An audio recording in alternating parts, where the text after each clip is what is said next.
الرحمن الرحيم والحمد لله رب العالمين وأفضل الصلاة وأتم التسليم على سيدنا ومولانا محمد الصادق الوعد الأمين وعلى آله الطيبين الطاهرين وأصحابه الغر المحجلين ومن تبعهم بإحسان إلى يوم الدين. اللهم علمنا ما ينفعنا وانفعنا بما علمتنا وزدنا علما وعملا متقبلا يا أرحم الراحمين. اللهم لا سهل إلا ما جعلته سهلا وأنت يا حي يا قيوم تجعل الحزن إذا شئت سهلا سهلا. لا إله إلا أنت نستغفرك اللهم ونتوب إليك. وصلى الله وسلم وبارك على سيدنا محمد وعلى آله وأصحابه أجمعين وبعد. Assalamu alaikum wa rahmatullahi wa barakatuh to everyone, and welcome to our latest class on Nur al-Idaah, a primer, a basic text on Hanafi jurisprudence, the rulings of prayer, purification and other rulings. We are currently going through rulings of prayer. We've been through the whole of prayer, the ill person's prayer, the Jum'ah, the other prayers as well, the Nawafil prayers, Sunnah prayers.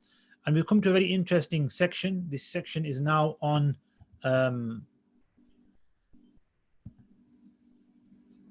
the prostration of forgetfulness, right? Hassan's with us. Assalamu alaikum, Hassan.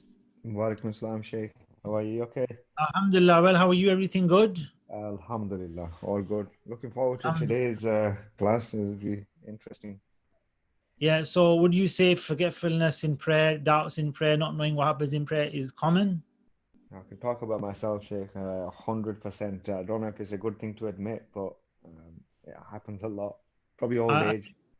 Whatever reasons there, I think it is common, and I think it is due to various reasons. I'd say, there's probably due to our lifestyle and the things, the amount of information that goes into our heads and distractions we have, screen, sensory things. Yeah, I think today's day and age, our focus in general, as I say, attention span and concentration has become quite reduced and frail almost. We can't even memorize the phone number of somebody today, right? In the past, you had like 10 numbers memorized because you needed to contact 10 people, and there was no phone, electronic phone book kind of thing. Or you had a little, you used to have little pads with us. Remember, little phone books we used to carry with us. So it was like you just look at it, and it made you memorize basically because you got used to using it, the number so much. Yeah, the world we live in has caused, I think, a lot of issues with us in these kind of areas. I think it's related. I can't say exactly how, but I think there is a correlation. 100%. I mean, these smartphones have definitely not made us any smarter. Yeah, it's a funny name as well, isn't it? Yeah, definitely. But khair, alhamdulillah, we'll start. So welcome to our viewers, like always. Assalamu alaikum. Thank you for joining us. We hope you benefit from this. We hope you share with others. Alhamdulillah, we've had some questions, so questions are welcome. Please do ask a question in the comment section. We'll address it towards the end if that's when it's suitable, or if we pick you up during today's live stream, we'll inshallah answer during the class whatever's related to the topic. And if it's a question outside the topic, we'll try and address that as well. We're here to help and understand how to pray and fulfill our obligations. So bismillah, let's start from the Nur al-Idaah. And on the English hard copy, what page are you on, Hassan? 251. So 251, the chapter on the prostration of forgetfulness. Bismillah. On the PDF, if you have following on the PDF, it's a few pages back as usual. So bismillah. Prostrations of forgetfulness. If a person forgetfully omits a wajib element of a prayer, it becomes necessary to perform two prostrations, the tashahhud and the finishing salams, even if one omits multiple acts. That's right. So first of all, prostrations of forgetfulness of omitting a wajib. So we need to go back, and we have discussed this in detail. The wajibat of prayer, the necessary components of prayer. Just to remind ourselves, we have fard, which are absolute essentials, integrals of prayer. We have wajibat, these are the necessary components which make the prayer complete, and without which it's quite deficient and not proper. And then we have sunan, which are the prophetic example, extra acts that enhance our prayers, which are highly rewarded, and is a blemish to leave them, but they don't invalidate our prayers or leave our prayer deficient in the sense of it needs to be fixed. It can always be improved if you leave them out, but it doesn't need to be fixed. So when you miss a wajib, it needs to be fixed, because that's where the fixing comes in. If you miss a fard, by the way, it's invalid. These are the different levels of components of prayer. Miss a fard, invalid. miss a wajib, needs to be fixed. Jabrun nuqsan, they say, to fix the deficiency. And if it's miss a sunnah, you've lost rewards. And it can be enhanced, but next time. Right? The same prayer can't be repeated twice. As we mentioned, I think last time, you can't repeat a prayer twice. So what does it say? It says if you miss a wajib, that's something like you didn't read Surah Fatiha, you didn't pause in certain parts of the prayer, you didn't sit for the first sitting. If you're doing a 4 rakat prayer, you didn't sit in the middle, you got up straight for third rakat. You missed the common one to miss is the sitting in the middle. In that situation, you've missed a wajib of the prayer, you missed a necessary component, there's a deficiency. You can rectify that at the end of the prayer, as it says there, with 2 prostrations. So you go into prostration, 1, Allahu Akbar, 2, Allahu Akbar, and you come out of it. And then you do a tashahhud, so you go back. So where you would do this is at the end of the prayer. You would read the tashahhud first, and then you would do 1 salam, Assalamu alaikum wa rahmatullah, but not with the intention of ending your prayer, with the intention of going into the prostration of forgetfulness, which is 2 prostrations. You do 2 prostrations as normal, and then you sit back up. And what do you do next? It says there, you do tashahhud, which is at-tahiyyatu lillahi wa salawatu wa tayyibatu, and then you do a salam. So you go to the end of the prayer and you give your salam, and that is for missing out a wajib component, even if it's more than 1 wajib. So you might have missed a surah, you might have missed a first sitting, you might have done several mistakes, but a lack of a wajib, or actually an addition of something that shouldn't have been added. So if you extend your recitation, that's not a problem. You can recite the whole Quran if you want. But if you extend your ruku or sujood, you can stay in sujood or ruku for as long as you want. It's your choice, right? That's not a problem. Obviously, it is recommended not to go too long in the fard prayers and keep it, to a certain level, the sunnah level. But let's say you added a third sajda on. There's only 2 sajdas in every rakat. Why are you doing 3, 4? Oh, by accident. I just did a third one. Or let's say you added a second ruku on. Like, you shouldn't be doing that, right? And so forth. So if you add something, you're going to break your prayer if you add a ruku or a sujood on, but it does require the same thing. By adding something on that you shouldn't have added, there's no leeway to add on, like adding on more recitation. The Quran is actually not a bad thing, right? More Quran is blessings. That's fine. But adding a sajda on is not legislated. That would require a sujood as-sahw to rectify, okay? So if you added extra sitting, so after 1 rakat you sat down, you're thinking, oh, I've got to sit down. I don't have to sit down. Adding a sitting in the first rakat, and then obviously doing in the second rakat and the last rakat is 3 sittings now. You added an extra qu'ud, a sitting, which you're only supposed to do after 2 rakats and 4 rakats if you do 4 rakat prayer. So adding an extra sitting as well would be an example of additional wajibat, which are not really wajibat, they're not supposed to be there, additional elements of the prayer, which would require a sujood as-sahw. So it works 2 ways. If you take away something or you miss something, which is what is mentioned there, tark wajib, or if you add something and that shouldn't be added, like another ruku, another sujood, or another tashahhud, as examples. Tafaddal, Hassan, if you want to read on now, and the rulings of leaving something deliberately, let's say. Just to clarify, Shaykh, the forgetfulness sajda is done. You do the tashahhud, then the salam. You don't do the durood, the dua, and then the salam. So when it says tashahhud, it means tashahhud with durood, with salawat from Prophet ﷺ, with dua, and then salam. Yeah, so thank you for that question. So you, first of all, like we said, you do your at-tahiyyatu lillahi wa salawatu, wa ashhadu anna Muhammadan abduhu wa rasuluhu, assalamu alaikum wa rahmatullah, 1 salam, you turn to your right, you can, and then you say Allahu Akbar. You're going to be sitting, obviously, and you make your sajda, Allahu Akbar, second sajda, Allahu Akbar, and then you go back to tashahhud, as it says, and then you go to durood or salawat on the Prophet ﷺ, then you go to the dua, Rabbi ij'alni muqima salati wa min dhurriyyati, or any dua, Rabbana atina fid dunya, Allahumma inni dhamtu nafsi dhulman kathira. There's many duas of end of prayer, and you can use a chronic dua as well, and then you give salam, so that you would recite durood, salawat on the Prophet ﷺ, and tashahhud, and the dua as part of the completion of the prayer. Okay, bismillah. Intentionally omitting a necessary act. If one deliberately omits a wajib element, he has sinned and must repeat the prayer to mend the defect. Yes, so now we said this is called a prostration of forgetfulness. Deliberate missing of a wajib component isn't forgetfulness. So if you deliberately miss something of the prayer, like you decide, I don't want to do this part, I don't want to do that part, which is in itself a sin.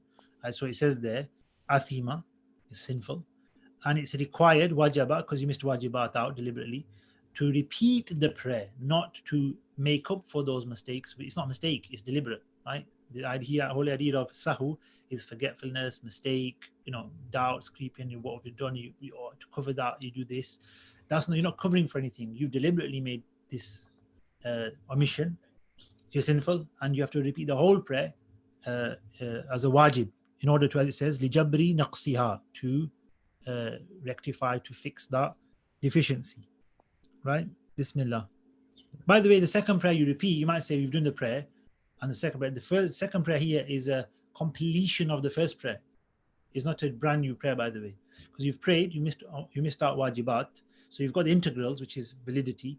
You've got a lack of wajibat, which is deficiency. Okay, so you can't make up for that deficiency with the prostration of forgetfulness, because you didn't do that.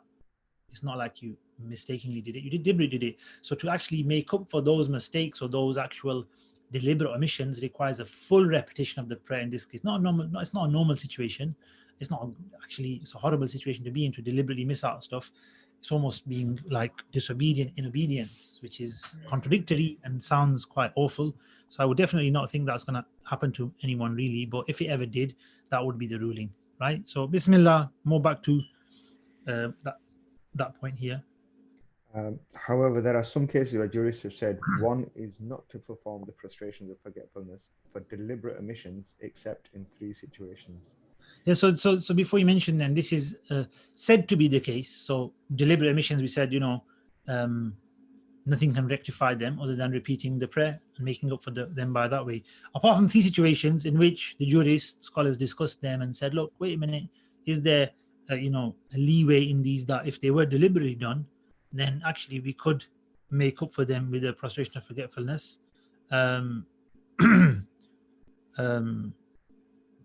These are the 3 examples. Let's have a look at what they are. Number 1, if one intentionally omits the first sitting of the shahud. Yep. Next one. Number 2, if one deliberately delays the prostration from the first rak'ah to the end of the prayer. Yep, like you would delay prostration, right? No. Yeah. But yeah, that's mentioned. Go on. And number 3, if one intentionally ponders over anything for an amount of time that it takes to complete a pillar. Yeah, so we're going to come on to this later. If you are stuck and you're contemplating thinking, that's not deliberate, that you're actually stuck. You need to do it for a reason. Here it's deliberately just thinking, amazing, I'm just thinking about things. And then you carry on with your prayer. So it's deliberate, thinking and just, whatever you're putting through your mind, that stops you from actually, you're not broken the prayer. Thinking of other than the prayer doesn't break the prayer, or thinking of the worldly things doesn't break the prayer. But if you're not doing the prayer at the time, then you're delaying it. That would be a mission. That would be considered a violation of wajibat, which is to perform one rukn and move on to the next one without any delays. So delays are considered to be deficiencies, right? So that's a deliberate one, though. Normally they happen. Delays can happen out of mistakes or not lack of surety, or you're not you just forget things, right? That's why it's there for. We make the prostration at the end. Here it's a deliberate delay. Okay, so in these 3 situations, what they said is you can actually do a sajda of sahu at the end, and that will make up for that, right? However, one of the scholars was asked, how can that be a prostration of forgetfulness? But there's no forgetfulness. And he replied, it's not a prostration of forgetfulness, it's a prostration of excuse. You get excused by doing this prostration. So it's not sujood sahu. So in a sense, it is differed over, and it's better. And like I said, it's not going to really happen that we're deliberately going to do this kind of stuff, right? Hopefully. But if it does happen, then it would be something that we need to look at and decide how to rectify, I suppose, right? And my advice is don't do it. If you do it, repeat your prayer rather than, say, oh, you can do this, you can do that, right? Repeat your prayer. Yep. Okay, carry on, Hassan. When to perform the prostrations. It is sunnah to perform the prostrations of forgetfulness after the finishing salam of prayer. Yep, carry on. It is sufficient to make the prostrations after offering 1 salam to the right, and this is the soundest view. it is somewhat disliked to offer the prostrations prior to the finishing of the salams of prayer. Yeah, so there are two places where the prostration and forgetfulnesses are practiced and opinions of the ulama are. One is right at the end of prayer. So you've done everything, and then you right at the end, you do two prostrations and you finish your prayer. That is not the one that is mentioned here. It's mentioned actually if you do that, it's makruh and zihan, so it's slightly disliked. But what we do is, it says, you make the tashahhud. It doesn't say that, but you make the tashahhud. After the tashahhud, you give one salam. It says one salam to your right. And after that salam, it's not a salam of ending the prayer, it's just a salam to go into sujood al-sahu. And then you make that sujood al-sahu. And then you make the two sajdas, you sit back up, you recite the tashahhud, you recite the durood, you recite the dua, and then you make salam at the end. Okay, so you could have, this is the way we do it, but you may find, and some people do practice this, that if somebody makes a mistake, they'll read all the way to the end of the prayer, and at the end of the prayer they'll just do two sajdas, and that's it. After the two sajdas, they finished. They won't actually do anything after that. It mentions here that if you do sajda before the sorry, what they'll do actually is after two sajdas, so they'll go to the end of the prayer, they'll say Allahu Akbar, go to sajda, and after the two sajdas they will give salam to finish their prayer. Okay, so they'll do the sajdas, Assalamu alaikum wa rahmatullah, they finished, they're done. So they did the prostration of forgetfulness at the end of the prayer and then did salam to finish the prayer. Right? You don't just finish it after the sajdas, you do a salam at the end. That's what it says is slightly disliked to do that, to choose that opinion. It's a valid opinion. There's two understandings of where to perform this sajdas. However, the best optimal and practiced one that we're accustomed to and we learn is you read the tashahhud, you do sajda of prostration of forgetfulness, and you repeat the tashahhud, and then you do the durood, the salawat, the prayers of the Prophet ﷺ, the dua, and you give salam. The other one mentioned is you go all the way to the end of the prayer, you read everything. The only thing you got left is salam. Just before your salam, do two sajdas and give salam, and you're done as well. It's a bit easier. The only major difference is you have to repeat the shahad in the first one and you don't have to in the second one. That's the main difference. But you know, they're the ways of doing it, and the former is preferred to the latter. Bismillah Hassan, next section. When the prostrations are excused. The prostrations of forgetfulness are excused when the sun rises right after one has offered the salams in the dawn prayer. Likewise, the prostrations are excused if one offers the salams prior to the sun changing color in the Asr prayer. Thereafter, it changes color. Additionally, if one offers the finishing salams and then performs any act that prevents him from continuing the prayer, the prostrations of forgetfulness are excused. Yeah, so this is not it's very specific time window this starts happening, but remember we have a ruling here, and this goes back to our previous discussions on salah and timings of salah and so forth. So as you can see, the understanding of prayer and its application is a lot of things combined. I mean, even wudu, qibla, clothing, nakedness, covering yourself, direction of prayer, qibla. And also here, what comes into it is the timing of prayer. It affects the prayer in different ways.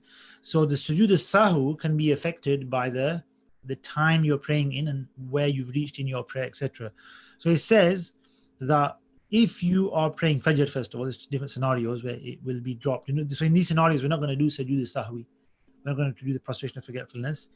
If you're praying Fajr, yeah, and you made a mistake in Fajr, of course, otherwise there's no point of this mas'ala. So you made a mistake, you've missed a wajib or something, and at the end you're going to do the prostration of forgetfulness, right? That's standard.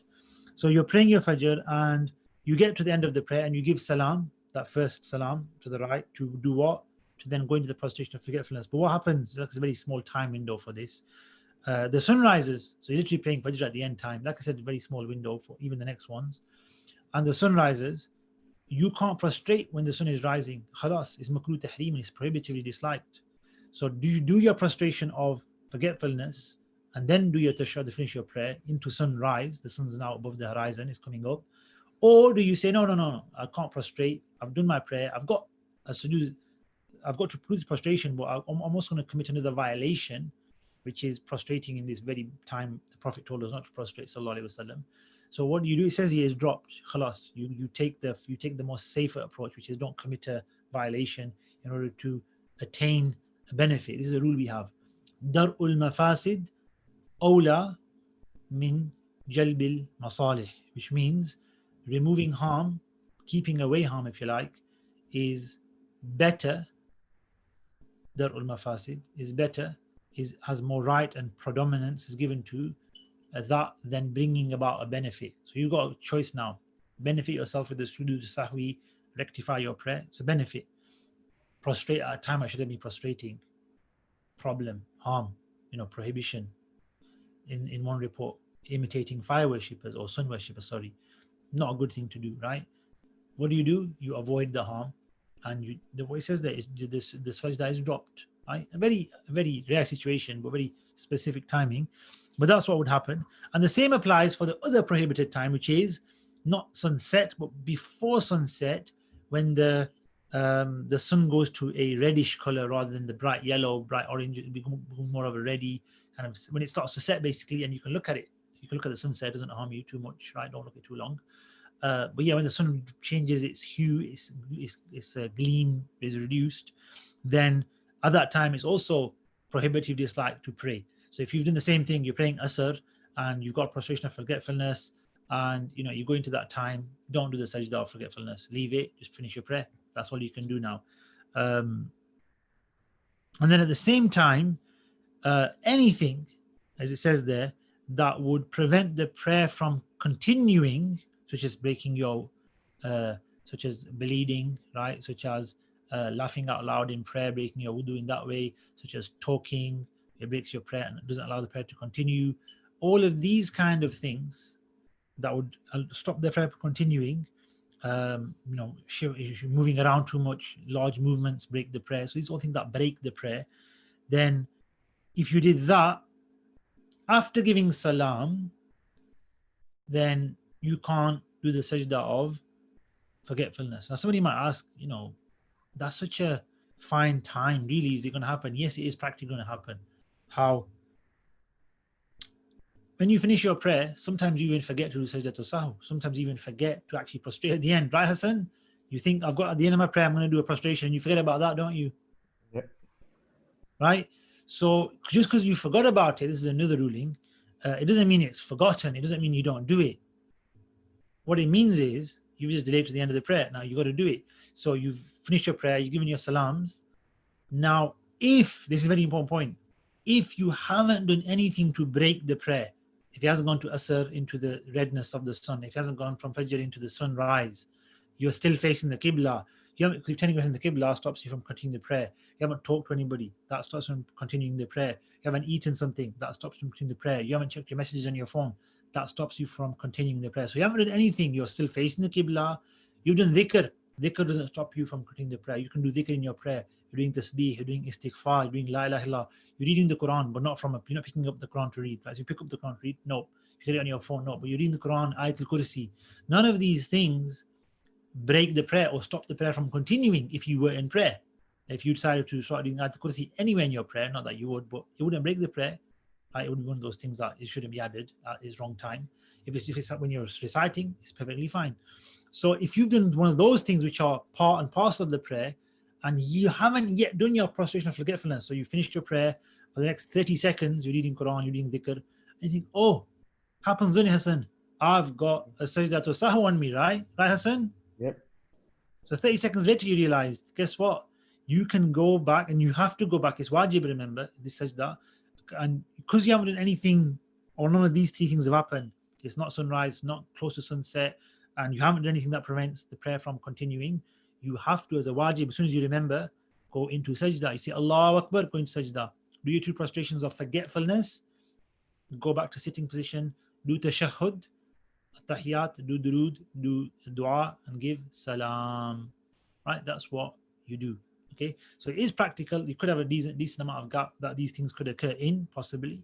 If they do, and you're still facing the Qibla, if they do actually, then you can't carry on because you've either gone into the prohibitive prayer times, or you've broken your prayer in terms of moving. You're not allowed to continue your prayer due to your movements or your eating or your talking, whatever. But if you haven't done any of those, nothing of those have happened, or you haven't done anything, then yes, even after 2 minutes, 3 minutes of sitting there, realizing, oh, I've got to do a prostration of forgetfulness, you can do it. Literally, even 2, 3, 4 minutes, 5 minutes, 10 minutes. If you really didn't talk, didn't check your phone, didn't move around, you're just sitting there doing dhikr and just waiting for sunrise. If it's Fajr, you're waiting for sunrise, for instance. It's Fajr, I'm going to wait for sunrise and then pray Ishraq or another prayer. And you know what? You realize, prostration of forgetfulness, what time is it? Oh, yeah, there's still 10 minutes till sunrise. Perfectly fine. Get up, get down actually, prostrate, and complete your prayer in that way. So this is a ruling of the Sujudu Sahwi, that actually your prayer isn't terminated technically by just giving the salam, right? It's terminated by an actual action that would no longer allow you to go back to the prayer or continue the prayer, or in this case, me going back to the prayer. And those are all the things that we discussed in the chapter on what breaks the prayer, right? We talked about that before as well. So I know a bit of a detailed or technical thing there, but it's important to mention these things for everyone's benefit. Bismillah, Hassan, carry on. Bismillah. Shaykh, just when you say obviously facing Qibla, you finish your namaz, just in the situation that you've just given. Yeah. As long as your body's still facing Qibla, if you look left or right, that's okay. That's okay. So we talked about that in the section. Like I said, if you move your head, that doesn't break the prayer. It's not good, but it doesn't break the prayer. Yeah. So if you to look around, look at somebody, you used to gaze around the room, it doesn't break your prayer. Time. Going away from the Qibla means turning your chest away from the Qibla. I mean, if you check the time on your watch, you technically break the prayer because you're not doing a lot of movements, right? But if you check your time and then you check what's in your pocket and you're doing, if a lot of movements would break the prayer, then it breaks the prayer as well. Yeah. So as long as you haven't done anything that breaks the prayer, you're okay. Yeah. Okay. Okay. The ruling of the follower and latecomer in relation to the prostration of forgetfulness. Yeah. So now you got an imam, you got a follower. Mistakes are made both ways. How does it work? We're going to find out how it works both ways. Bismillah. The forgetfulness or error of the imam makes the prostrations binding upon the followers. Though if the follower is forgetful, the prostrations are neither binding on the imam nor the follower. That's right. Yeah. So a mistake from the imam means the imam's going to prostrate for the mistake. Everyone has to follow the imam. It's part of the prayer. A mistake on the follower behind the imam. So in his own prayer, he's made a mistake. Obviously, following, you do have to do stuff like read the tahiyyat. You got to, you might add something mistakenly or do something. It doesn't matter. Your wajib omissions or mistakes are covered or rectified by just being behind the imam. He doesn't have to prostrate for you. You just have to be behind him. In a sense, he protects your prayer. But if he makes a mistake, then as the imam, he has to rectify his prayer. That means everyone has to follow him when he prostrates for his mistake. Even though you haven't made a mistake, it's part of following the imam. Yep. That makes sense, Hassan? How that works? Yeah. Okay, Bismillah, carry on. The latecomer to the group must perform the prostrations with his imam, after which he is to rise to make up what is missed from the prayer. If the latecomer then makes an error while he is making up the actions he missed, he will have to perform prostrations for that error as well. Though not the one who. So leave that part. Okay. So remember, guys, we've been through this before, but I think it's good to remind ourselves. When it comes to congregation, this is congregation, there are 3 types of followers. Okay, number 1 is called the mudrik, or the person, basically, if you want to know the definitions, is better than the terminologies. Somebody who joins the imam at the beginning of the prayer and ends the prayer with the imam, the normal follower. You started with the imam, finish with the imam. That's called a mudrik, or somebody who makes the whole prayer with the imam from beginning to end, which is ideal, which is normal. Then you have the latecomer, somebody who's missed 1 rakat or more from the beginning of the prayer, right? So you come late to the masjid, you come late to congregation, you missed a rakat or 2, it happens. You're called a latecomer, or in this Arabic, as it says there, the masbuq, okay? We're talking in this masala about that person who's missed something of the prayer, is praying the prayer with the imam, 1, 2, 3 rakats, whatever's with the imam, and is going to get up and make up the remainder, the beginning of the prayer he's missed with the imam, he'll get up to make it at the end. That's called a masbuq. There's a 3rd category of person as well, which is it's rare, much less occurring, but it can happen, which is called, again, the terminology is not too important. Definition is it's called the lahiq, which is what you're going to read there, and I'll mention it before you read it. And that is somebody who has joined the prayer at the beginning. It's opposite to the masbook. Masbook joined the prayer late and made it to the end, and then has something to make up. The lahiq made it at the beginning. He started the prayer with the imam. He prayed maybe 1 or 2 rakats with the imam, but then he missed something during the prayer. He missed something during the prayer with the imam. How can you miss something during the prayer, right? Either just stonewall, daydreaming, possible, or fell asleep in prostration, or in, just was oblivious, I suppose. And there are 1 or 2 other ways, but it can happen, right? One example of it is the resident praying behind the traveler. If there's a traveler as the imam, and there's a resident behind him, the traveler will pay 2 rakats for Zohar, let's say, we did this before, and the resident will pay 4 rakats. Once the imam has finished, it's that same scenario. He started the prayer with the imam, 2 rakats, imam is finished, the resident has to pay 4 rakats, he's going to pay 2 more rakats. He's become a lahiq, you see. This is the third category. His prayer is going to end after the imam due to here missing, the imam stopped anyway. So he becomes somebody who's now going to make up the remainder of the prayer, of his own prayer, because the imam is finished. But he never missed anything with the imam. The imam prayed 2 rakats, he prayed 2 rakats. So there's 3 scenarios here, right? Somebody makes a prayer with the imam, that's done. Imam makes a mistake, he follows the prostration at the end, he's going to finish with the imam, it's all done. The one we just discussed is the latecomer, the one who's missed a beginning of the prayer. So what he does is he joins the imam, and he's late, he missed 1 rakat. Let's say he missed 1 rakat for, keep it simple. And at the end of the prayer, the imam's made a mistake. The imam is going to prostrate for his mistake. The latecomer is going to prostrate, even if that mistake was in the first rakat and he wasn't with the imam. If you're behind the imam, you follow the imam. If he prostrates for his mistake, you prostrate with him at the end of his prayer. He's going to give his salam. You're a latecomer. You're not a mudrik. You're not somebody who's going to begin and end with the imam. You have to make up 1 rakat. That was our example. So when you stand up to make your rakat, what happens? For argument's sake, for this mas'ala, you make a mistake as well, another mistake. Now, you prostrating with the imam doesn't cover you. You've made a mistake in your own personal rakat that you now have to do another prostration of forgetfulness for. So when you sit down and you finish your prayer after your 1 rakat, you will repeat the procedure of sajdatul saw, which we explained now, for your own 1 rakat, and then you'll finish your prayer, right? That's how it works. Does that make sense, Hassan? Yeah, it's clear. Okay, so just remind me, what are the 3 categories of people with the imam in terms of following the imam? What can they be? The latecomer, I'm not too good with the Arabics. So it doesn't matter about the Arabic. So they define them for me. Explain the latecomer to me. Started the imam's already started the namaz and you've joined in late. Yeah, so the way to define it is missed 1 rakat or more with the imam. Yeah. Yeah. If you haven't missed a rakat, you're not a latecomer. So if you start late by 10 seconds, 20 seconds, you're not a latecomer, because you're going to get the first rakat with the imam, right? Yeah. The latecomer, if you miss 1 rakat, and just to go back to last week's class, when do you miss the rakat? What's the cutoff point? The ruku. Yes, the ruku. So if you miss the ruku with the imam, you miss the rakat. Yep. So if you miss that or more, you miss 2 rakats, 3 rakats, you're a latecomer. What's the other 2 categories then? Starting the namaz with the imam, but missing a action, as you said, throughout of maybe forgetting, maybe daydreaming or whatever. Yeah. So you miss a whole rakat. Yeah. So if you don't miss a rakat, you miss a prostration. You can catch up even when you're awake and alive. Sometimes the imam, you fall behind by like 1 prostration. That's not a problem.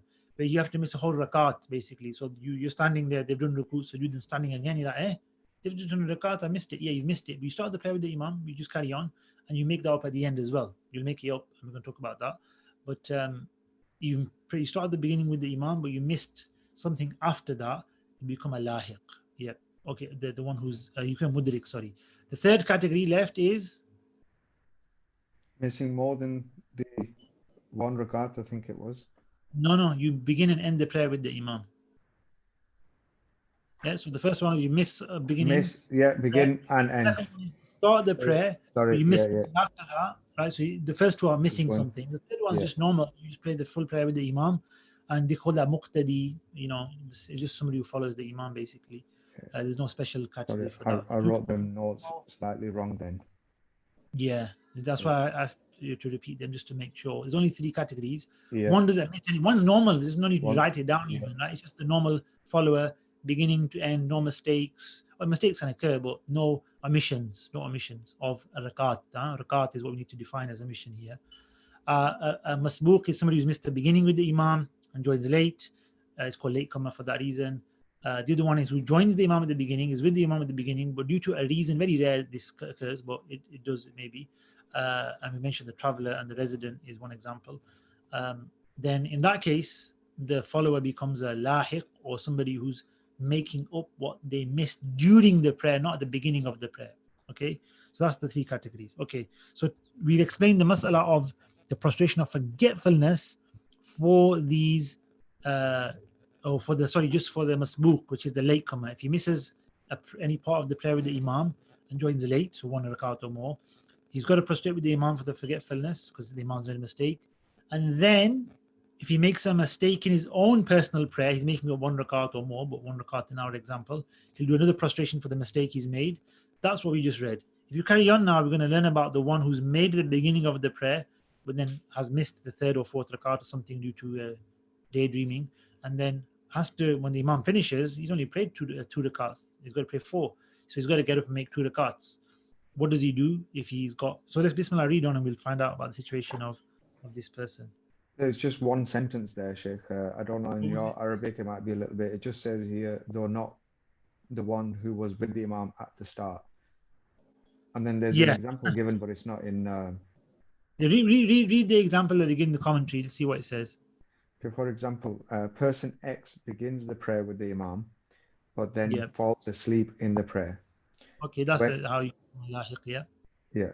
When he wakes, he is required... By the way, just to note, asleep, that does not break wudu, okay? We didn't do in our classes the rulings of wudu, but we know some forms of sleep break the wudu, common sleep. Certain forms of light sleep, like if you're going to fall asleep in prayer, you're going to fall asleep standing or in a ruku or prostration probably, and you remain in the sunnah position, so you don't fall on the floor or, sort of slump down. You just held your position and you fall asleep for a bit. And you miss the rakat, right? All of a sudden, the rakat's done what's left, right? If you're in the sajda, you probably get the rakat, but maybe you missed the rakat, right? In that situation, you become a lahiq. Carry on, Hassan. When he wakes, he is required to make up what he lost. However, if he forgets something when making up what he lost, it is compensated for by the imam without the need of forgetfulness prostrations, on the basis that he began with the imam, whereas the one who arrived late to the prayer and missed a portion of the prayer with the imam is required to prostrate for his own forgetfulness. Yeah. So the lahiq... Yeah. So carry on. So it just ends here. Should he commit one when making up the actions that he missed? Yeah. So he should commit another mistake. What he missed, he'll make it up because he's masbuk, the first mas'ala.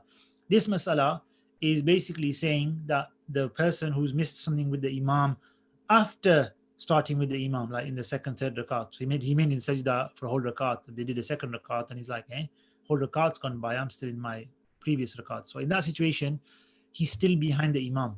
He's still somebody who's praying behind the imam. Meaning when he stands up to pray, it's like he's still behind the imam. He's just catching up in the sense of what was with the imam, but he just didn't do it with the imam. Why not? Because he fell asleep. Whereas the other person, he actually missed the whole beginning of the prayer with him. He missed Allahu Akbar, was after the imam by 1 rakat or more, so it's different. So this person, lahiq, does not do a prostration of forgetfulness, even if he'll do one with the imam at the end of the prayer. The imam will give salam.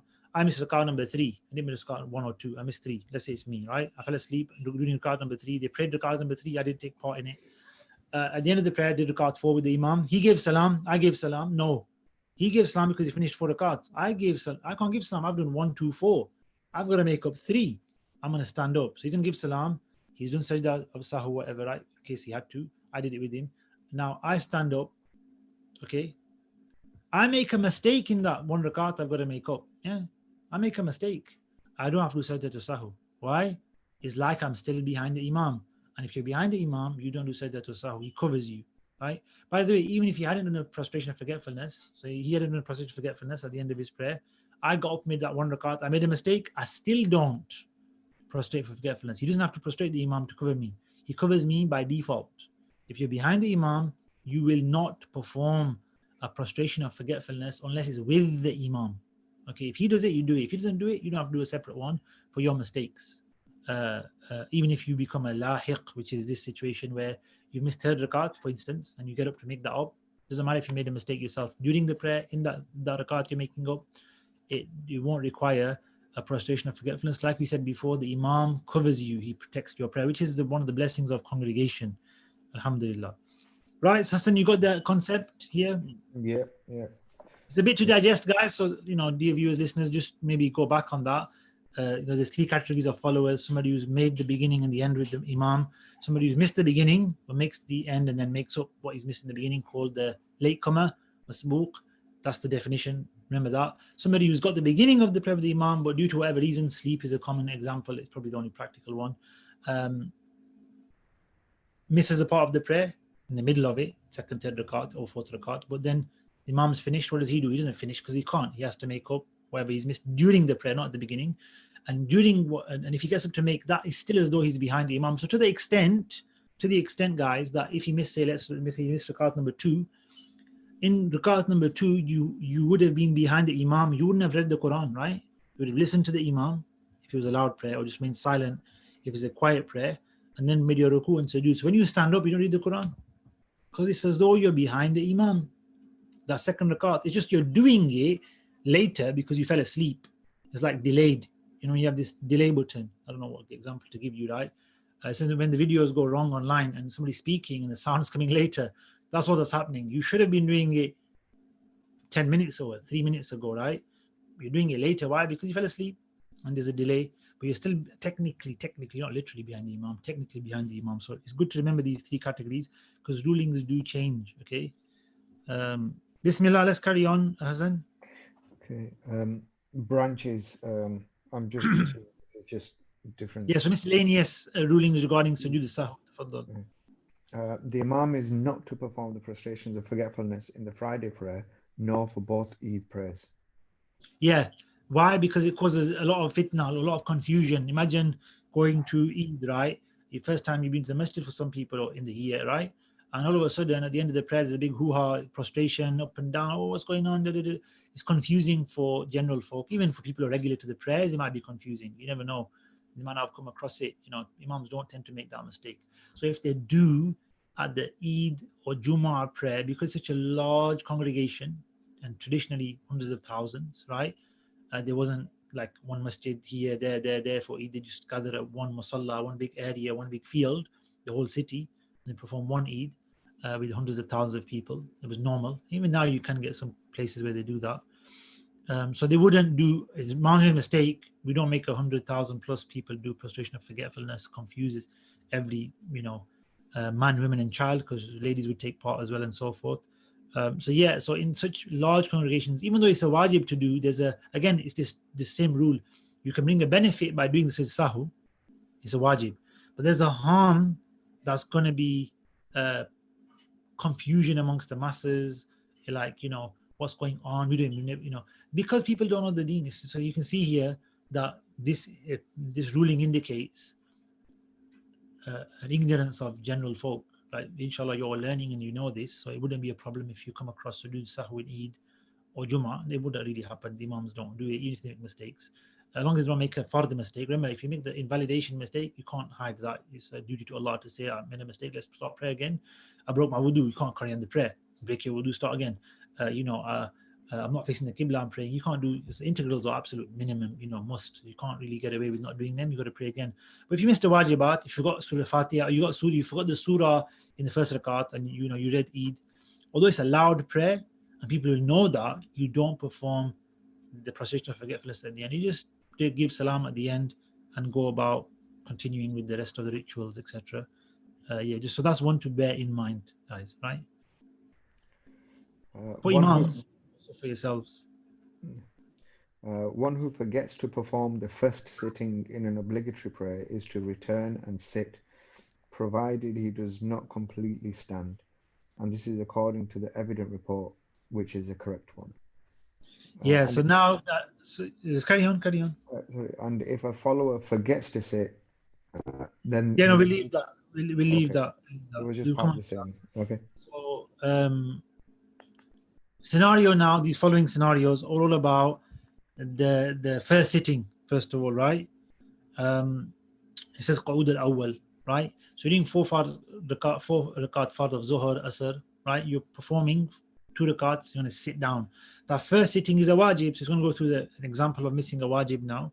And you missed that first sitting. But before we decide whether you missed it or not, let's look at how it goes about happening. So it says you go back to it. So if you started to stand up actually, because there's a definition of when you go back.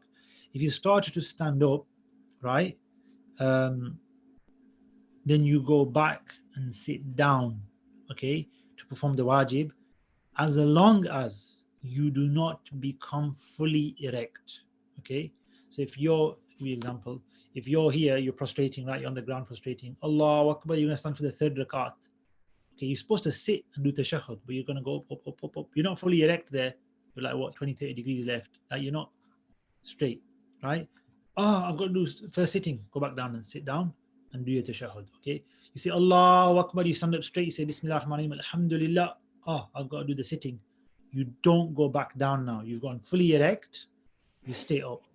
Yep. You're anywhere less than that, basically, you should.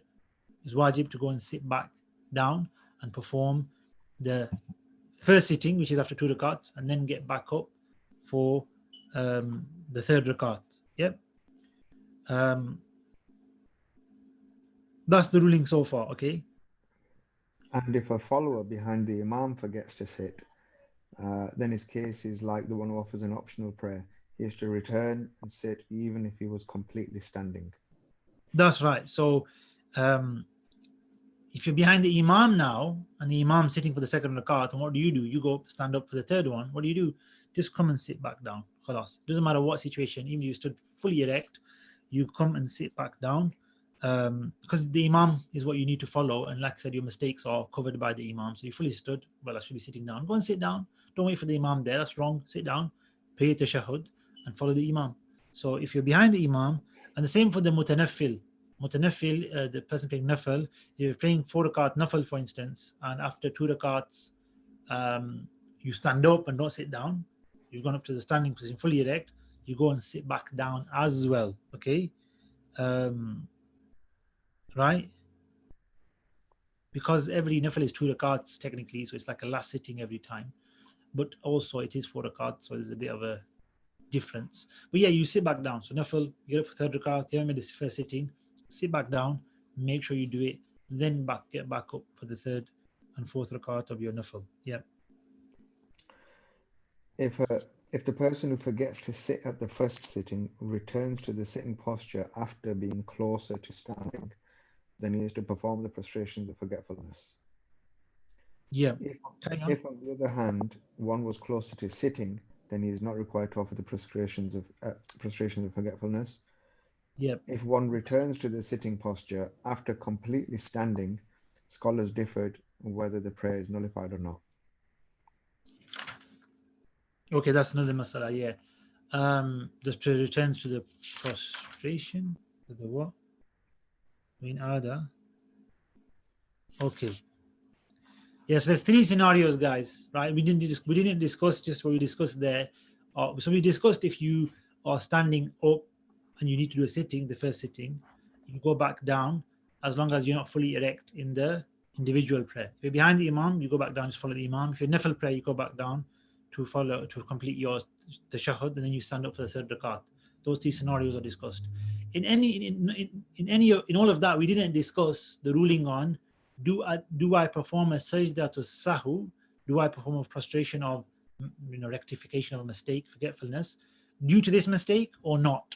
This is where it defines it now and tells us the ruling of that prostration at the end of the prayer, depending on what you did. So there's 3 scenarios here as well. Number 1, you're closer to sitting. Number 2, you're closer to standing. Maybe bullet point them or mark them out and the ruling with it. So closer to sitting. So you're standing up from prostration to a standing position, but you should have sat down. You should have done the sitting. So you're actually still close to sitting. You're closer to standing, but you're not fully erect, that like 30, 20 degrees left. And then the 3rd situation, you're fully erect. Okay? We got them. You're close to sitting, close to standing, fully erect. So you're not standing, you're not fully erect. You're closer to being fully erect, 20, 30 degrees there, left, and you're fully erect. These three circumstances. For all of the previous scenarios, apart from following the Imam, there's no prostration of forgetfulness. You just sit back down. So really, the first one, and for the nafil example, so you stand up for nafil, then sit back down as well. In these circumstances, it says, if you returned to the sitting, we should have, and you were closer to the sitting position itself, then you will not perform. So he says, fine. So the first one actually is if you're, so they've done it not order I've done it. I'll do it in the order that I want to do it. The order in the book is different. If I've gone from sitting, starts close to standing to standing, they've gone from closer to standing, close to sitting, and then standing. So they've gone like that. Like Imam Shurumblari went like that. So if you're close to sitting, the ruling is, and it says it there, we just said it second, you don't perform the prostration of forgetfulness. So you came up, you stood up, you're on your knees, but you were less than, close to, you were, I don't know how you judge it, but you judge it like you're less than 45 degrees up, right? You just basically, your lower body was still towards the ground. You sat back down, khalas, nothing's affected. You carry on with the prayer as normal, and you finish the prayer as normal. No sujood sahu. Second scenario, you're closer to standing, so you still sit back down. Remember, that's a different ruling. Whether you sit down or stay standing up is different. You sit back down because it says there, as long as you're not fully erect, you sit back down. But now the ruling of the sajda of sahu is it must be done. Okay, so if you're closer to standing, you would sit back down, but you'd also now perform a prostration of forgetfulness. Okay, the third scenario is the one where it's problematic, and it says, if you were to stand up fully erect, this is in your prayer by yourself only now, not in a nafil or a fard prayer. This only applies to your own personal prayer, the fard in particular as well. Then you should carry on the prayer now. The ruling wasn't to go back to the sitting. You missed it. You've started a rukn of the prayer, which is standing, or the second rakat, or whatever rakat it is, or actually be the third rakat. It has to be the third rakat. And then you're going to recite the Quran. You can't leave that rukn and go back to a wajib, which is sitting. Well, let's say you did. You said, no, wait, I've gone fully erect, but I've gone back to the sitting, done it, and stood back up. You'd perform a sajda to start at the end of the prayer, okay? That's agreed upon. But the actual difference is whether or not your prayer is still valid or not. See, it's a bigger problem. And there's a difference of opinion, but the ruling is, of course, that it doesn't break your prayer, it doesn't invalidate your prayer, but is not to be done. So don't do that. So this is an important one, I think. I think it happens to people, Hassan, right? They stand fully up and they think, I've got to do the sitting, and they go and sit back down, right, Hassan? Do you think that happens to people? Yeah, I think generally speaking, the forgetfulness is. But in that situation, you shouldn't sit back down, dear listeners, viewers, right? You stay standing, you continue with your prayer, and you perform a sajda of forgetfulness, prostration of forgetfulness at the end of the prayer, and you've missed the tashahhud. The only time you go back is if you're not fully erect. If you're close to it, you must go back, and that's the case. If you're close to standing, you still go back, but you perform a sajda of forgetfulness. If you're fully erect and you're by yourself, you carry on in the normal prayer, in the fard prayer. If you're by yourself in nafil, you sit back down still. You're fully erect, you sit back down, we said that. And you do prostration of forgetfulness. Because that's nafil. Nafil is different to fard. If you're with the imam, you sit back down, you don't do anything because you're with the imam. If you're by yourself and you're standing fully erect on the third rakat, you're not doing the sitting, you carry on with your prayer and you don't sit back down and you perform a sajda. So if you take that ruling, that's how you actually do. For those of us that mistakenly go and sit back down and do the tashahhud, it doesn't affect the prayer. You carry on as normal and you do the prostration of forgetfulness at the end, but you shouldn't do that. There are opinions that this actually breaks your prayer because it goes against the principle of going backwards in prayer. You can't go backwards in prayer. You can't go back to something. You can add it in later if possible, but you can't go back to it. So you can't add a sitting in later. So you just missed it. And because it's not a fard, it doesn't break your prayer. It's a deficiency. It's a mistake. You do the prostration of forgetfulness. That's the right way to treat it or deal with it. Not to go back to it and sit back down. But if you did that, then the correct opinion is it doesn't really break the prayer, but it's just you shouldn't have done that. Right, so that is that. Okay, but we need to do another situation. Again, the second or last sitting could be of a 2 rakat prayer, 3 rakat prayer, or 4 rakat prayer. And it'll differ slightly in the 3 rakat prayer to what's going to be discussed. But it's important to understand, and this is a common as well.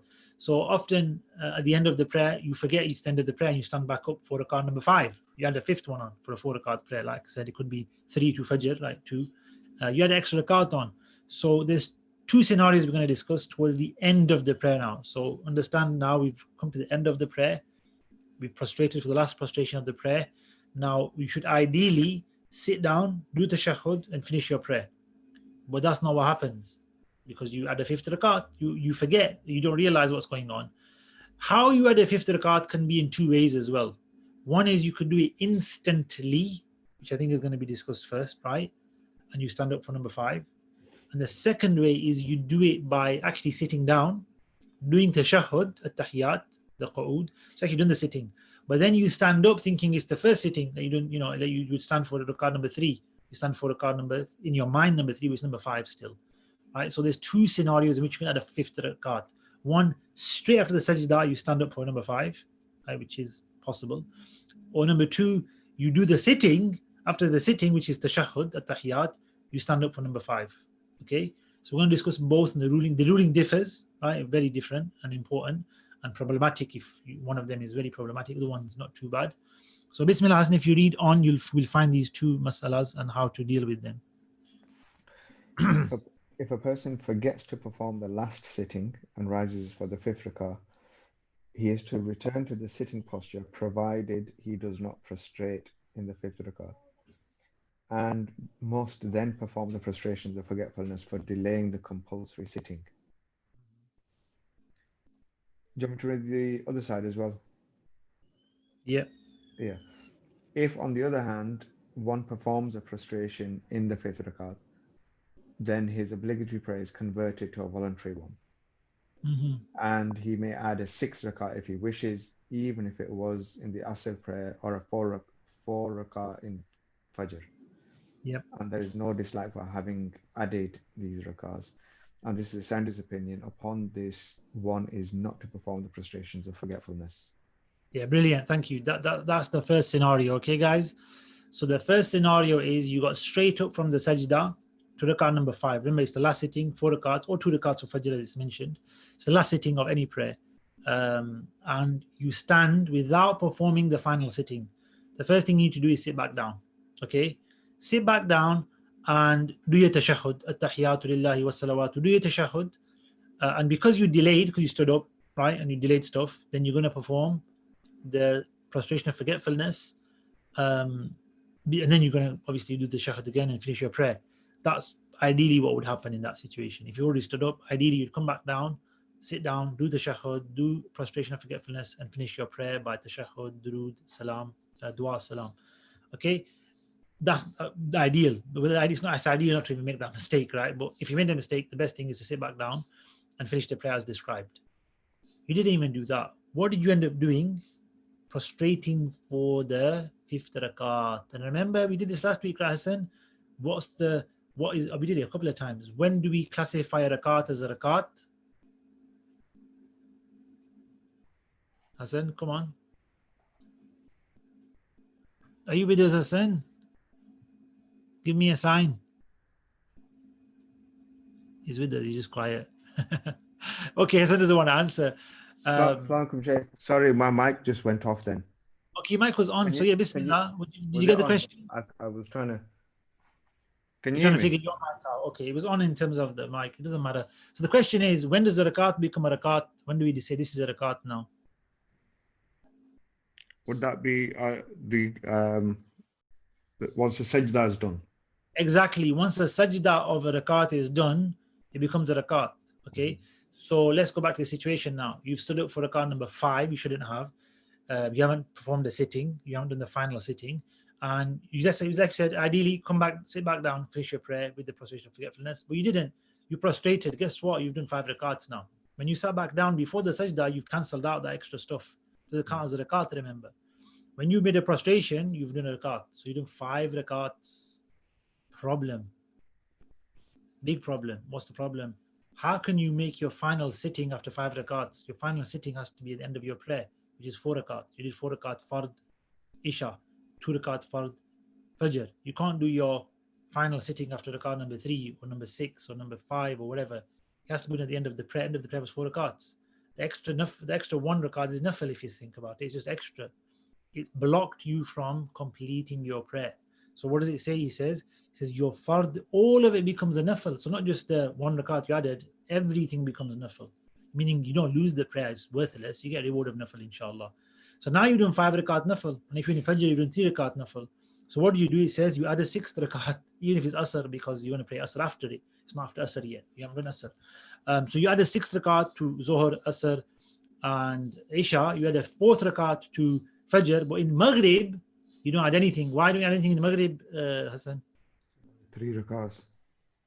Because you've done 4. No, you've done 4. Because you've done 3. The extra one's the 4th. So you done 4 rakats. 4 rakat nafil is fine. So you won't add anything to Maghrib, right? And that's why I said it differs slightly between the prayers. And at the end, you just do salam. No prostration of forgetfulness or anything. Khalas. So you just basically doing 6 nafil if you're doing Zohar, Asr, or Isha. You're doing 4 nafil if you're doing Fajr. And you're doing 4 nafil if you're doing Maghrib. But guess what? You got to read your fard. Right? Your fard all become nafil. So you got to pray 2 rakat fard for Fajr after that. If you're praying Maghrib, you got to pray 3 rakat Maghrib. If you're praying Isha, you got to start again fresh with 4 rakat. It's a bit frustrating, but that's what you got to do. Because you didn't perform an integral. So this is another thing. Goes back to the rulings again. You see how it's all interconnected. You missed an integral. You omitted an integral. The last sitting is one of the absolute essential fara'id components of salah. Missing it out means you have not completed your prayer and you can't perform it now. It's too late. You've cut off the whole possibility by performing that sajda, and you continue the prayer and finish it as a nafil prayer. So you got to start the whole prayer again. It's not repeating the prayer now. It's starting a new prayer, a fresh prayer. It's not the same prayer. It's a new prayer. Your previous prayer is not a fard. It's a nafil. And that's now going to count as your actual fard prayer. So it's like you've never done the fard in the first place. Right, Hassan? You get that? Yeah. Just on that one, though, it says you may add a 6th rakah. Yeah. So if you decide to stick to 3 and perform 3 nafil, or 5 and perform 5 nafil, you didn't deliberately do it. That's why it's not required. Deliberately, you can't pray odd number of nafil. This is accidentally, you can just pray 5 and do salam. You say, I didn't want to do that. Just give salam. Okay, it's accidentally, but it's better to add the 6th to make it even, because nafils are done in even numbers. If in Fajr, to add a 4th, right? In Maghrib, you don't add a 5th, you leave it as 4. So Maghrib, there's no problem, you just leave it. But in the other prayers, you'd add 1 more to the 5th you've just done to make it even. But it's not an obligation or a wajib because it's not deliberate. Deliberately, you can't pray odd number of rakats, nafil. And the only 2 odd prayers are Maghrib and Witr. That's the only 2 odd prayers. Everything else is even, and all nawafil.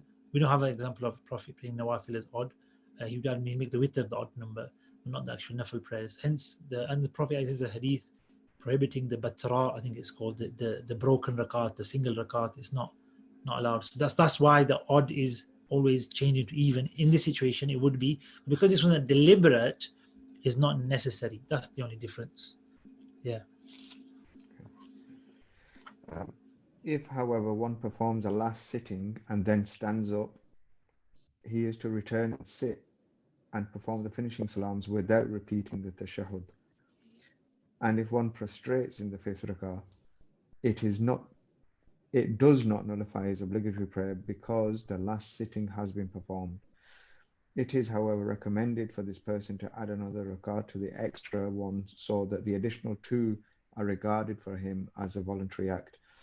This is followed by prostrations of forgetfulness for delaying the final salams. Yeah. If a person has performed the prostration of forgetfulness in a 2 rakat voluntary prayer. Let's just leave that now. That's a new masala. Okay. So the same situation, fard prayer, but now, like he says, you've done the sitting. So he says the first thing he says, if he has sat the last sitting and then stands for a 5th rakat. So you've now completed your arkan, you've completed your integrals of prayer.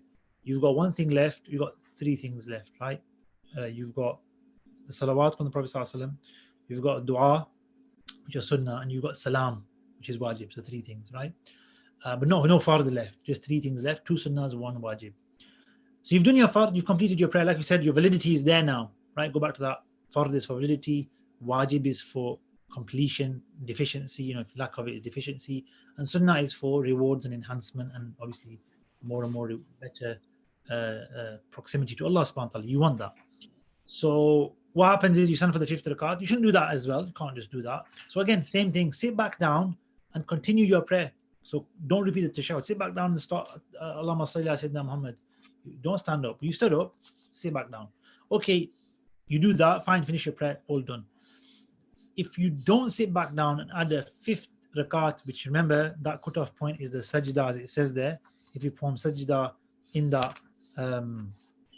fifth rakat, then what happens? The prayer is not void, or is not changed to nafil. Your 4 rakats fard of whatever it was, or your 3 or your 2 in Fajr and Maghrib, remain fard. But now you've got 1 nafil rakat on top, right? So again, you add and this time is wajib to add. So it doesn't say you have a choice. It says, وَضَمَّ إِلَيْهَا أُخْرَى. You add, because you're not doing 5 nafil or 3 nafil, you're doing 1, and 1 is not even allowed. So you do 2 nafil, so you add that extra 1 on. So for Maghrib it'd be 5 rakats, 2, 3 fard, 2 nafil. For Fajr, 2 fard, 2 nafil. For any of the prayers, 4 fard, 2 nafil. And you'd make that the whole prayer, and then at the end, so you just do another rakat, you sit down, and it doesn't say it, but you would do the prostration of forgetfulness in the situation as well, because you've delayed your salam of your fard all the way for another 2 rakats. If you sat back down straight away, even if it's a slight delay, you just finish the prayer. You carry on from Allahumma salli ala Sayyidina Muhammad, and there is a slight delay, but not, it's considered forgiven because you went back before the sajda. There's no prostration of forgetfulness there. In this situation, at the end of the extra rakat or 2 rakats, because you can add a second one on, you perform the prostration of forgetfulness and then finish your prayer. 4 rakat fard, 2 rakats nafil. If in Maghrib it's 3 rakat fard, 2 rakat nafil. In Fajr 2 rakat fard, the 2 rakat nafil. Right. So your fard is done and your nafil is done. That nafil don't count for sunnah. Somebody might say, I did that in Zuhr, I've done 2 sunnahs of Zuhr. No, so they actually mentioned in the book they don't count for the sunnahs of Zuhr. Why? Because you haven't done sunnahs of Zuhr. You didn't mistakenly 2 rakats. You get reward for. They're not waste or anything. But they don't count for sunnah muakkada. They just added onto your fard as 2 nafil. I do say, so sorry, at the end, I just noticed that I think you mixed it with the next masala, maybe, Hassan, but I didn't hear you read it. But it does say at the end, you prostrate for the forgetfulness. Yeah, so in that last situation, it does say you prostrate for forgetfulness. I just said it didn't say, it does say, actually. I just seen it. It does, yeah. I'm sure you read it, Hassan, I might have missed it. But I think you read it with the next one, so I think I got confused. But let's move on to the next one. So, let's carry on. We've got a few masalas left to finish.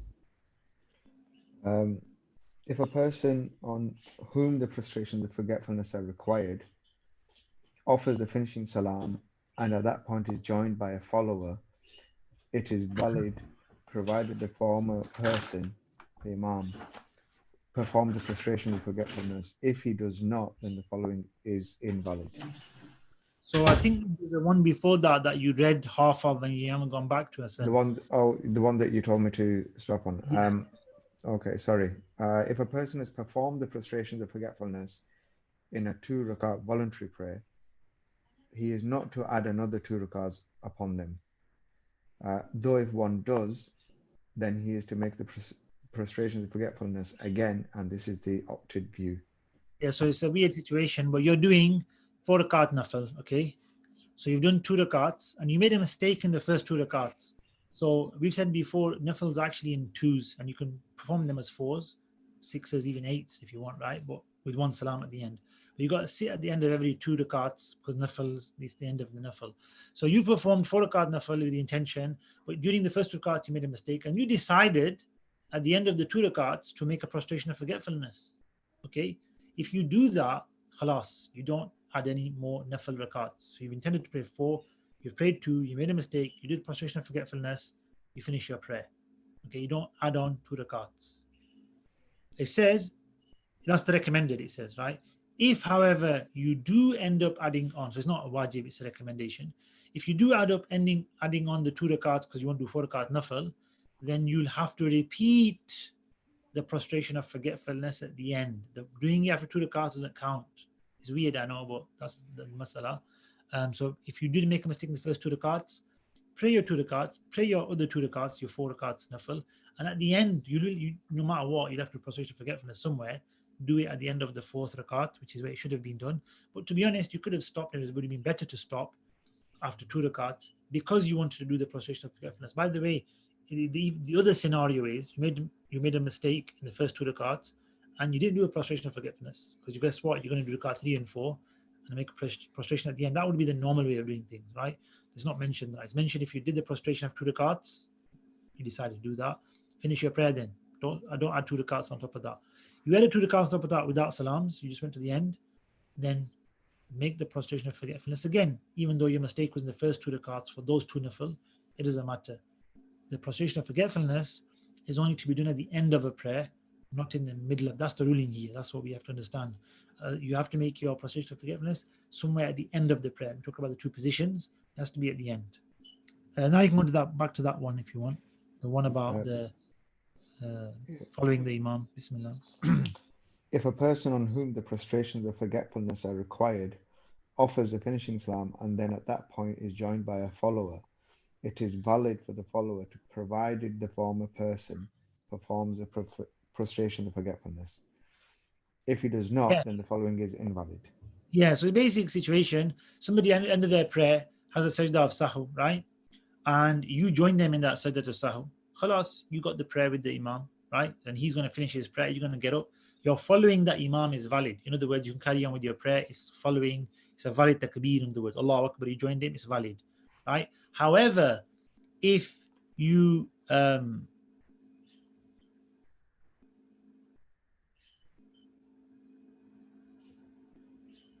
join, it's a very last minute situation where you can join the Imam. So this wouldn't happen for a normal Imam, right? Not normal situation. It only happens for it's weird actually, how his mistake benefits you. So so the situation actually is he gives salam, assalamu alaikum wa rahmatullah, Allahu Akbar, he goes to sajda, okay? You joined him there, okay? Your prayer is valid, right? You're following him is valid. You're going to make up your prayer as individual. That's fine, okay? He said assalamu alaikum wa rahmatullah. You joined him thinking he's going to say the sahu, and then you assalamu alaikum. So one salam breaks the prayer, ends the prayer. Just because you got the second salam at the Imam doesn't mean you're following the Imam. He's not going to do sajda to sahu, or he's missed it. You haven't got following an Imam. So normal situation, assalamu alaikum wa rahmatullah, normal Imam, no prostration. As soon as he says assalam, the word salam is said, you cannot join the Imam. You're joining an Imam for that point is not valid. So assalamu alaikum wa rahmatullah, Allahu Akbar. No, it's too late.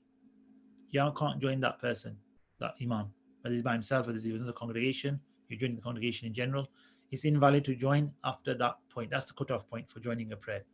However, you say he says assalamu alaikum wa rahmatullah, you say Allahu Akbar and you join him, you join after the salam. But guess what? He goes into sajda sahu. Fantastic. You become part of the prayer, right? And then once the Imam finishes his prayer, you're going to get up and make up your prayer. You're a masbook, you're a latecomer. You're going to make up your rakats. That's fine. That's what he's saying, Hassan. Do you get the point here? Yeah, brilliant, right? So if you come after salam, you can't join an Imam basically. Actually, let's put it another way.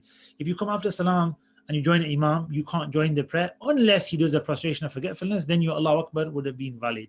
That's how it works, right? So if you say Allahu Akbar after salam, it's nothing. It's just a normal takbir, just like saying Allahu Akbar every day. Allahu Akbar, I've just said it. It's going to put you into prayer, okay? If you do Allahu Akbar with the Imam after the salam, it doesn't put you to the prayer unless the Imam performs sajda to sahu. Then what you did was actually starting your prayer with him, and that's brilliant, right? And you can pray your rakats afterwards. Bismillah. And one is required to perform the prostration of forgetfulness even if he deliberately gives salam intending to cut off the prayer, provided one does not turn away from the Qibla or speak. Or do anything that breaks the prayer, like eat, drink, etc. Yeah. So this example is there, but it refers to that same situation. So even in the situation, guys, where you finish the prayer, you know you got sajda sahu on you, you know you got to perform prostration of forgetfulness, but you decide, no, I can't bother, I'm going to leave it today. Right? So you say assalamu alaikum wa rahmatullah, assalamu alaikum wa rahmatullah. You finish your prayer, you're still facing the Qibla, and you feel guilty. It's not, these situations aren't ideal, of course. You wouldn't do these kind of things, but it's a ruling. It's good to know the principles, that if you haven't turned away from the Qibla and there's still a part of the prayer left on you, which is here the prostration of forgetfulness, you haven't talked, you haven't broken the prayer in any way. What would break the prayer? You're not technically in prayer, but you would break the possibility of going back, let's say, then you can go back, and you should go back. It's wajib. So it says there, it says when he prostrates, if he gives salam deliberately, it's still wajib for you to prostrate for prostration of forgetfulness, even if you've broken the prayer, you finish the prayer at the end with salam. It doesn't take away the sajdatul sahu, as long as you haven't turned it from the qibla, you haven't spoken, done action that nullifies the prayer, etc. So yeah, that's the ruling. So actually, it may have some valid applications and so forth. Bismillah, next one. If a person praying a 4 or a 3 rak'ah obligatory prayer gives the final salams thinking he's completed the prayer, but then learns he has only prayed 2 rak'ahs, he is to complete the prayer by praying the rak'ahs he neglected and make the prostrations of forgetfulness. Yeah, so this is not the, I don't know whether I've paid 2 or 3. That's coming next week, inshallah. Whole section on doubts in prayer and misgivings and all that kind of thing. Thoughts and distractions. That's next week, inshallah. A very important topic still. As you can see, these are very, very related. That section is called Faslun fi Shaykh, section on the doubts in prayer, the misgivings in prayer. This is a similar situation, but not the same. You think that you've completed your prayer. Okay, so you are praying a 2 or 3 or 4 rakat prayer. Praying 2 rakat prayer, it doesn't apply here because you've done 2 rakats at the end. Right, so I'm praying 3 rakats. I finished. Allah, Assalamu alaikum. Okay, that's what you thought. Like you had an inclination towards that. You just had a thought. Then you could become to know, right, that you had actually prayed 2 rakats, and this has to be obviously without you moving away from the qibla, without you talking. All that applies here, right? So you've done salam, you haven't done anything to break your prayer, to go back to it, like we said. So now you realize, wait a minute, I'm supposed to do 3 rakats. This was the first sitting of Maghrib.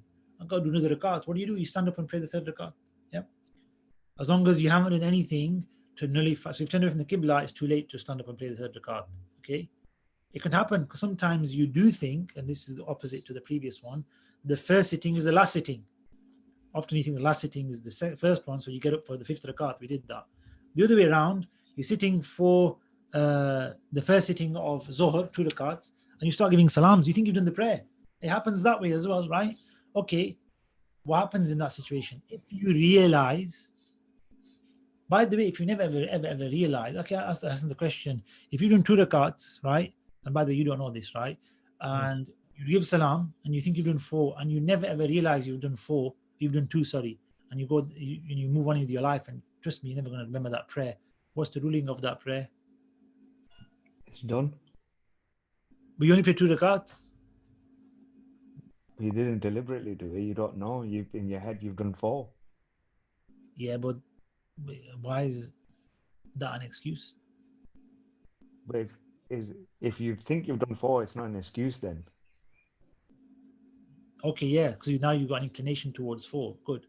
But that's not the question. The question is you completely don't know. You just done 2 and given salam, and you genuinely think you've done 4 and you never had inclination of 2. If I've read namaz and I thought I've done 4, I've read namaz. If your inclination is to say you've completed it. What's the solution? What do you do?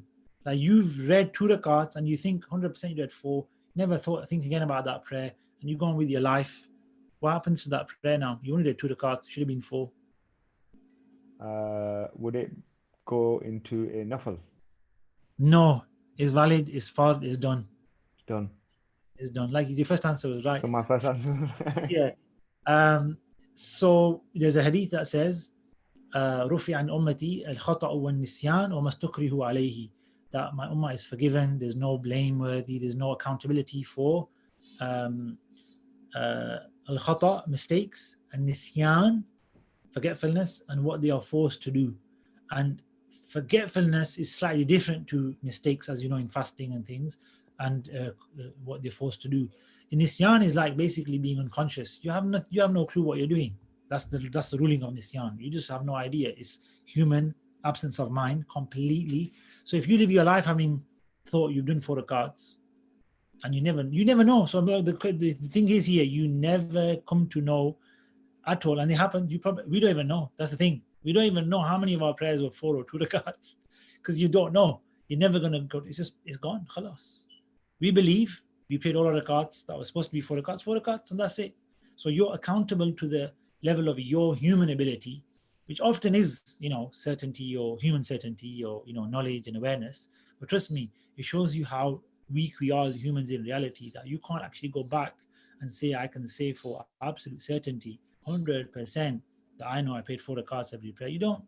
Mm-hmm. You just don't know. Sometimes you give salam and you're like, khalas, I know 4 rakats. We do 2. Right? So if you never ever get to know you can't do this, you just live life as, there's no blame, there's no sin at all. There's no sin. That's the hadith, you're not held accountable for that. Okay. But if you do know, so you prayed 2, you gave salam, you thought it was the last sitting, it was the first sitting, I've got to pray more rakats, get up and pray, right? And then you perform the sajdatul sahu because you delayed the 3rd rakat, 4th rakat, etc. But that's only if, like we said, you haven't turned away from the Qibla. If you do turn away from the Qibla, and if you do an action that would break the prayer, like talking and eating, and then you remember, I'm doing 2 rakats, I've got to do rakat number 3 of Maghrib, or if it's Isha, number 3 and 4, what do? You start again. You can't go back because you just talked, you just checked your phone, you just opened the door, you've just, turned around, you can't carry on. So that's the situation there. Does that make sense as I'm going back to the masala? Yeah.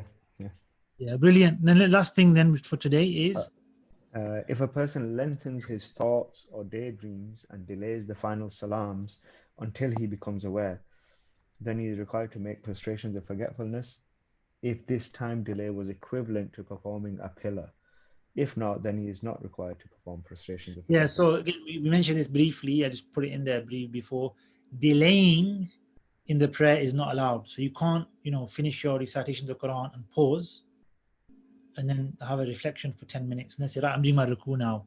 Like you do your ruku, you stand up and then you think, right, if you're doing some zikr, if you're reading the Quran, if you're doing tasbihat, that's not delaying. That's just lengthening the prayer with parts of the prayer. So if you do long sajda, it's not a delay. Right? If you do a standing, Sami'a min hamida, hamdan, kathiran, tayyiban. So these are dhikrs that are actually from the sunnah, some of them. And you extend things, that's not a problem. We're just saying here, you're thinking, okay, what do I do next? Stand up, sit down. Often this happens between 2nd and 3rd rakat. Should I stand up? Should I sit down? Should I stand up? Should I sit down? Right?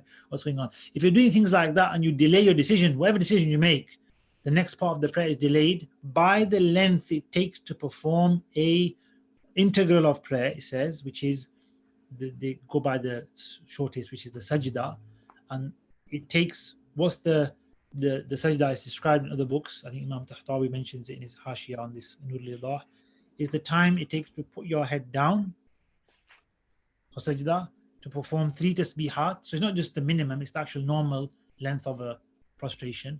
So Allahu Akbar and going down. So that's the first part. Subhan Rabbi al-A'la, Subhan Rabbi al-A'la.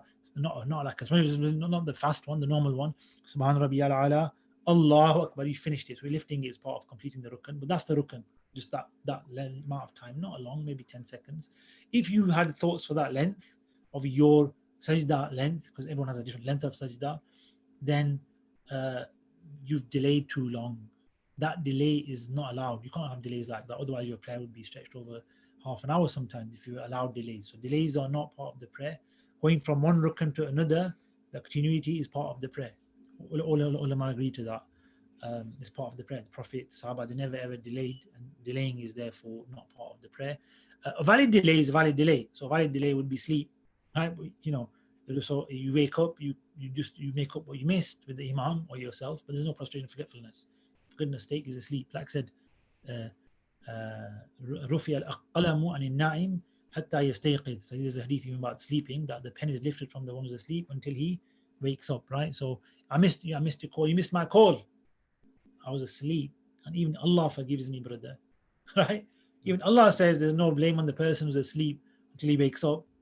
So please have mercy on people who are asleep. Don't blame them, in other words, because how can you hold them accountable for sleeping, right? At the same time, tell them to sleep on time and wake up on time, of course, right? Don't tell them they're not free of blame for waking up late and getting to places late. I'm not trying to say that.